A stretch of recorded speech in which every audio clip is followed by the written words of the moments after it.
যেই মেয়েরা স্বামীর ভাত খেতে চায় না, বাবার বাড়ি যেতে চায়, তারা একবার স্বামীকে ডিভোর্স দিয়ে দেখো যে বাবার বাড়ির ভাতের কত মূল্য আছে। হ্যালো এভরিওয়ান, আসসালামু আলাইকুম। সবাই কেমন আছেন? প্রতিদিনের মতো আজকেও চলে এসেছি নতুন একটা ভিডিও নিয়ে। আশা করছি আপনাদের সবার অনেক ভালো লাগবে।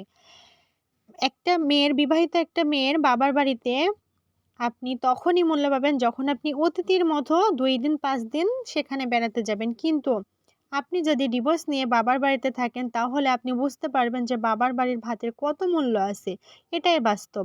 কারণ সবাই স্বামীর কারণে আপনাকে সম্মান দেবে। আপনি যদি আপনার হাসব্যান্ডের কাছে থাকেন অবশ্যই আপনি আপনার বাবার বাড়িতে অতিরিক্ত প্রাধান্য পাবেন এবং অনেক সম্মান পাবেন, এবং আপনার হাসব্যান্ডের যদি টাকা থাকে আপনি অবশ্যই শ্বশুর বাড়িতেও অনেক কদর পাবেন। তো এই পৃথিবীতে হাসব্যান্ডের টাকা থাকাটা অনেকটাই মূল্য। একজন হাসব্যান্ডের যত টাকা থাকে সেই হাসব্যান্ডের টাকার উপর ডিপেন্ড করে তার স্ত্রী কতটা কদর পাবে। তো কথাটা কিন্তু একদম সত্যি বাস্তব। হাসব্যান্ডের টাকার উপরে কিন্তু স্ত্রীর মান সম্মান, আত্মসম্মান, সমস্ত কিছু, বিলাসিতা ইত্যাদি ইত্যাদি সব কিছু ডিপেন্ড করে। তাই একজন হাসব্যান্ডের যে পরিমাণ ইনকাম, যতটুকু তার সামর্থ্য, তার স্ত্রীর কিন্তু সেই পরিমাণই কিন্তু পরিবারের সবার কাছে সম্মান পায়। এটা হচ্ছে, আপনার কথাটা তিতা হলেও কিন্তু বাস্তব। একজন হাসব্যান্ড তার ইনকামের ওপর ডিপেন্ড করে তার স্ত্রীর সুখ শান্তি বিলাসিতা। তাই যে আপুরা হাসব্যান্ডের সাথে ডিভোর্স নিতে চান, এবং একবার ডিভোর্সে একটা আপুকে জিজ্ঞাসা করে দেখেন যে বাবার বাড়ি তার কতটা সম্মান থাকে ডিভোর্স নেওয়ার পরে।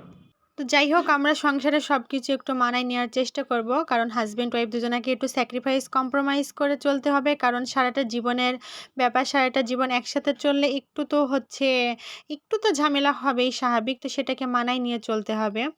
কারণ জীবনে জীবনসঙ্গীর খুব প্রয়োজন।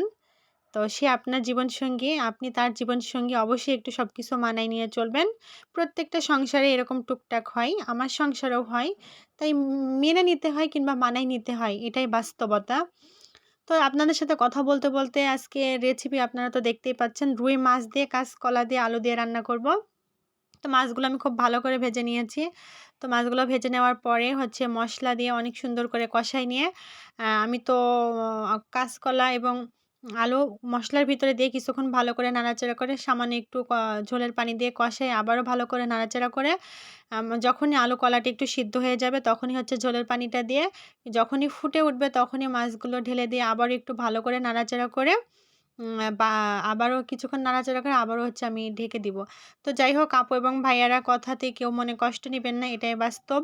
কারণ সংসার করতে হলে একটু মানায় নিতে হয়। এটাই জীবন, এটাই জীবনের গতি। তো সবাই ভালো থাকবেন।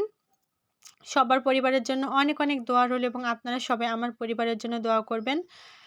ছোট্ট একটা জীবন, ছোট্ট একটা সংসার, এই তো মানুষের জীবন। সব কিছু একটু মানায় নিতে হয়।